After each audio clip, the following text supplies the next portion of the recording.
안녕하세요. 김상순입니다. 오늘은요, 젊은 청년 학자 모셨습니다. 최순희 박사님, 반갑습니다. 안녕하세요. 지금, 제 옆에 계신 분은요, 94년에 한국에 처음 오셔서 유학 오셨죠? 네. 그래서 연세대에서 석사하시고. 연세대 경제학과에서 석사 과정을. 예, 경제학과 했습니다. 석사하시고. 네. 그리고 현지에서 유학 오시기 전에도 이제 중국에 있는 은행에서 근무를 하셨고요. 제가 프로필을 보니까 2006년에 신한은행 현지 법인 설립에도 참여하셔서 중국에서 활동을 하셨고, 또 애널리스트로도 활동을 하시다가 중간에 이제 육아 때문에 잠깐, 결혼하고 육아 때문에 잠깐 쉬셨다가 다시 지금은 이제 연세대학교에서 다시 이제 박사를 하고 계시다고. 박사과정을 하고 있습니다. 양회 문제를 오늘 좀 해보려고 합니다. 네. 예, 양회가 그 우한 폐렴 코로나 사태 때문에 원래 3월 달에 해야 되는데 지금 못하고 지금 5월 달에 한다는 얘기 있어요. 그 얘기 잠깐 하시죠. 예. 네. 양회가 매년 3월에 개최가 됐었는데 올해는 이제 코로나 사태 때문에 2달간 연기가 됐고, 지금 중국의 현지 이제 코로나 사태가 많이 상당히 진전된 상황이라서 5월 21일과 22일에 개최되도록 지금 정해졌습니다. 양회라고 하면 중국 전국인민대표대회와 전국인민정치협상회의 두 개의 회의를 가리키는 말인데요. 이게 1985년부터, 그러니까 1차 회의는 1954년에 있었는데, 실제로 3월에 개최된 거는 1985년부터 있었고, 한번 개최가 되면 약 2주간 진행이 되죠. 올해는 이제 5월 21일과 22일에 예정이 되어 있는데, 이제 코로나 사태로 인해서 그 일정이 2주간보다는 단축이 될 거다. 그래서 홍콩 언론에서는 약 일주일간 진행될 거다라는 예상도 있습니다. 기간은 이런 경우는 이제 거의 없었고 이번에 처음이죠. 처음이고. 네, 처음 있는 기간도 일이고. 단축이 되고, 네. 그리고 3월달에 열리는 것도 뒤로 연기가 되고, 네. 규모도 축소가 되고. 지금 축소될 것으로 예상이 됩니다. 막 약 3,000명의 그 대표가 참석을 하도록 되어 있었는데 그 규모도 이제 축소되지 않을까 그렇게 생각합니다. 그러니까 양회가 사실은 이제 중국에서는 매년 가장 큰 행사이고, 네, 그렇죠. 그런 상태인데 올해는 어떤 점이 좀 다를까요? 올해는 다른 예년하고 다른 특징이 일단 13차 5개년 계획의 마지막 해다라는 그렇죠. 그런 의미가 있고, 또 한편으로는 14차 5개년 계획의 어떤 사전 계획의 그 방향을 설정하는 한 해이기 때문에 그 의미가 다른 해보다는 좀 다르다라고 말씀드릴 수 있을 것 같습니다. 올해 어찌됐든 이제 중국에서는 가장 큰 행사고 또 해야만 하는 행사인데, 관전 포인트를 우리가 좀 꼽아보라면 어떤 것들이 좀 있을까요?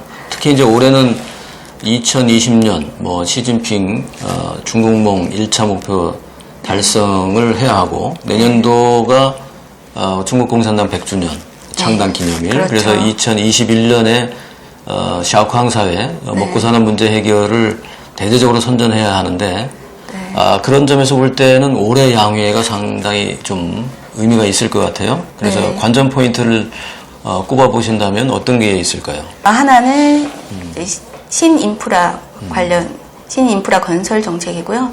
두 번째는 경기 부양 정책. 그 인프라 건설 정책을 하려면 그와 맞물려 있는 경기 부양 정책을 어떻게 펼쳐나갈 건지, 그리고 마지막으로 자본시장 개방이 하나의 관전 포인트가 될 것 같습니다. 예, 그러면 우선 그 세 가지 중에서 신인프라 관련 정책부터 좀 간단하게 좀 설명을 듣겠습니다. 팬데믹 이후에 전 세계 경제가 동반 하락을 하고 있는 와중에 중국은 이제 그 수출에 큰 위기가 닥친 거죠. 수출에 오다가 급격히 줄어들고, 결국에는 이제 생산량보다 수요가 이제 절대적으로 부족한 상황이 됐고, 기존에 있던 재고도 늘어나는 상황이고, 가격이 하락을 하면서 발생하는 경제 위기, 이런 경제 위기의 직면을, 결국에 경제 위기라는 것은 그 수요가 부족한 위기라는 거죠. 그러면 이 문제를 해결하기 위해서 중국 정부가 이제 수요 자극, 그 문제를 해결하기 위해서 중국 정부가 소비를 자극하고 내수 경기를 확대를 하고, 취한 그 방안이 곧 신인프라 투자 방안이라는 거죠. 근데 이 신인프라 투자라는 게 2월 28일 그 처음으로 시장에 이제 화두가 던져진 겁니다. 새로운 인프라 투자를 가동할 때다. 지금이 바로 그 시기다라는 화두를 던졌고, 그 이후로 이제 3월과 4월에 거치면서 이제 학술계에만 머물던 이런 신인프라 개념이 그 국가 중앙정치국의 회의를 통해서 공문으로 전달이 됐고, 그리고 사회 각 계층에 하달이 돼서 이제 사회 공감대 형성을 하는 그런 과정을 거치게 됩니다. 그리고 이제 양회의 국가 전략의 수립에 이르는 그 과정을 거치게 되는데, 이번 양회의 가장 핫한 의제가 바로 이 신인프라 건설이 되겠습니다. 이 신인프라라는 것은 개념은 아직 그 정의와 범위에 대해서는 명확하게 정의되지는 않았습니다. 그 중앙 CCTV, 그러니까 중국의 중앙 TV가 보도한 바에 따르면 신인프라는 5G 기지국, 데이터 센터, 인공지능, 그리고 공업 인터넷, 특고압 송전 설비, 그리고 도시간 고속철도 및 전철, 그리고 신에너지차 충전소, 이게 7개 분야가 포함이 된다라고 보도한 바가 있습니다. 네. 그리고 최근에는 국가발전개혁위원회에 이제 그 혁신 하이테크 발전국장이 기자회견에서 이제 구체적으로 좀 더 세밀한 신인프라에 대해서 언급을 합니다.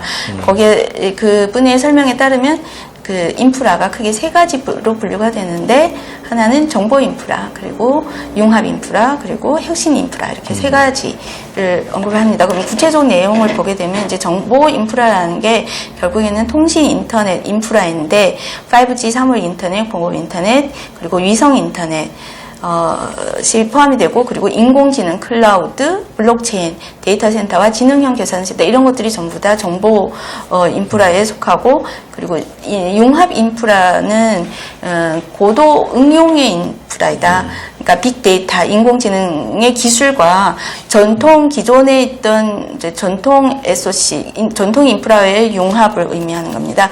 그리고 창신 인프라, 그러니까 혁신 인프라라는 것은 과학 연구와 기술 개발, 그리고 상품의 연구와 제조를 통해서 그 공익 속성의 인프라라고 하는데, 이런 것들은 결국에는 중대 과학 기술 인프라, 그리고 과학 교육의 인프라, 산업 기술 혁신, 교육 관련 인프라, 이런 것들이 포함이 된다라고 볼 수가 있습니다. 신인프라를 구축을 하려면 엄청난 자금이, 새로운 자금들이 네. 많이 투여가 될 텐데, 네. 그러면 이런 거에서는 어떻게 보십니까? 예.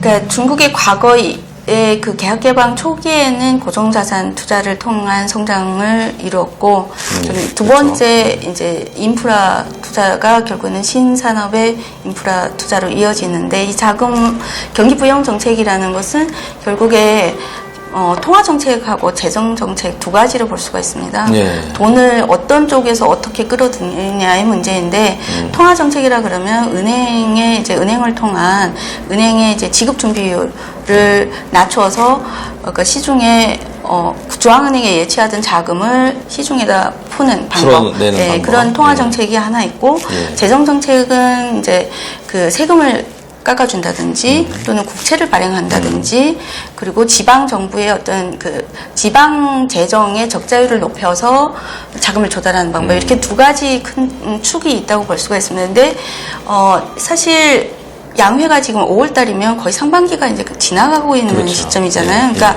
지금부터 어떤 새로운 정책이 아니라 이미 정책은 시행되고 있었던 거죠. 연초부터. 그러면 중국은 통화 정책을 이미 상당히 여러 번 시행을 했던 겁니다. 그러니까 첫 1월 1일 날 이미 지급 준비율을 인하를 했습니다. 상업은행이 지급 준비율을 0.5%포인트 인하를 시킴으로 인해서 시중에 8천억 위엔의 8천억 위엔의 자금을 유동성을 제공을 하죠. 일단 1월 초에 1차로. 풀었고. 네, 1차로. 그러면서 향후에 2, 3차 추가적으로 있다고 예고도 했습니다. 그래서 이후에 3월 16일 날 또 이제 5,500억 위엔의 자금을 또 유통을 했고, 그리고 나서 이제 4월 5일에 이번에는 이제 타겟을 중소기업에다가 한해서 유동성 확대 조치를 한다고 했습니다. 그러니까 4월 15일하고 5월 15일 이렇게 2달에 나눠서 약 4천억 위엔의 그 유동성을 제공을 한다라고 되어 있는데, 지급 준비율을 낮춤으로 인해서 4천억 위엔의 그 현금이 나가지만, 실제로 이거를 통화량으로 우리가 그러니까 본원 통화가 4천억 위엔이지만 이거를 시중에 돌아가는 통화량, 그러니까 신용으로 인해서도 우리가 재대출을 일으킬 수가 있잖아요. 그러면 그거를 이제 통화 승수라고 봤을 때 통화 승수가 중국의 경우에는 약 6.5배 정도. 그러면 우리가 3번에 거쳐서 지금 그 지급 준비율을 낮춤으로 인해서 시중에 푼 돈이 약 1조 7,500억 위엔, 아까 8천억, 3,500, 5,500 뭐 이렇게 4천억, 8천억, 5,500 이렇게 하게 되면 약 1조 7,500억 정도가 되는데 이거를 그 통화 승수로 봤을 때는 약 11조 위엔의 자금이 막대한 자금이 가 풀린다고 봐야 됩니다. 그러면 이미 상반기에 상당한 자금이 시중에 투여됐다고 볼 수가 있죠. 그러면 통화정책 부분에서는 거의 이미 쓸 수 있는 카드는 이미 다 썼다.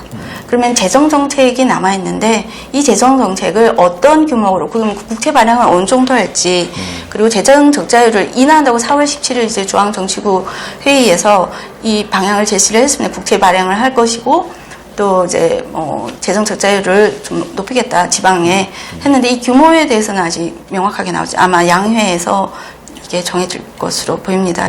자본시장 개방 이 말씀하셨어요. 이거 좀 한번 말씀해 주시죠. 이번에는 구체적인 일정이 나왔고 작년부터 이제 외국인 지분 투자, 그러니까 증권 금융시장에 대한 이제 외국인 지분 투자를 완전히 폐지한다라고 되어 있습니다. 그러니까 스케줄이 다 나와 있습니다.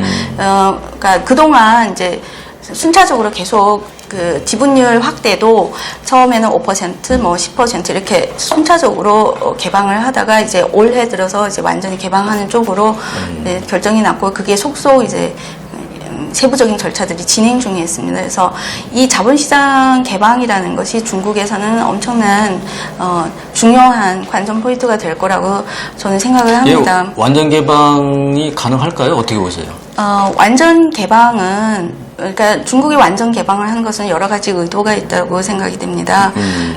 개혁 개방을 통해서, 이런 시장의 완전 개방을 통해서 그 어떤 기업의 그 자생력을 외국의 선진 수준으로 맞추겠다라는 그런 기회가 될 수도 있고, 정부의 입장에서는 그럴 수가 있고, 또 하나는 이제 외국인 투자를 끌어들이는 어떤 계기가 될 수도 있고, 그러니까 그리고 또 한면으로는 미중 무역 전쟁에 빈비를 제공했던 WTO 이게 미이행으로 인한 그런 어떤 그 방패, 완화시키고, 그 긴장을 완화시키기 위한 조치로 작년에 이거를 갑자기 이제 발표를 했는데, 어쨌든 그 금융시장 개방이라는 것은 하나의 방향으로서 이미 정해졌던 건, 다만 시간이 문제였지 그거를 하냐 마느냐의 문제가 아니었던 거죠. 언제 개방을 하냐의 문제였지. 중국은 이렇게 얘기할 수 있겠네요. 지금 하고 있다. 네, 계속 하고 있고 해왔고, 네, 그렇죠.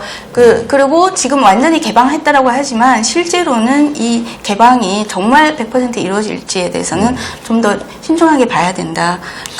완전히 개방되기에는 좀 어렵다라고 보고 있습니다. 오늘 얘기는 사실 좀 더 해야 되는데, 양회의 관전 포인트에서 좀 더 깊이 좀 들어가 봤습니다. 오늘은요, 요 정도로 하고, 양회 결과에 대한 내용과 위기 관련된 거를 다시 한번, 짚어보도록 하겠습니다. 오늘은 여기까지 하겠습니다. 오늘, 나와주셔서 고맙습니다. 다음번에 다시 모시겠습니다. 고맙습니다.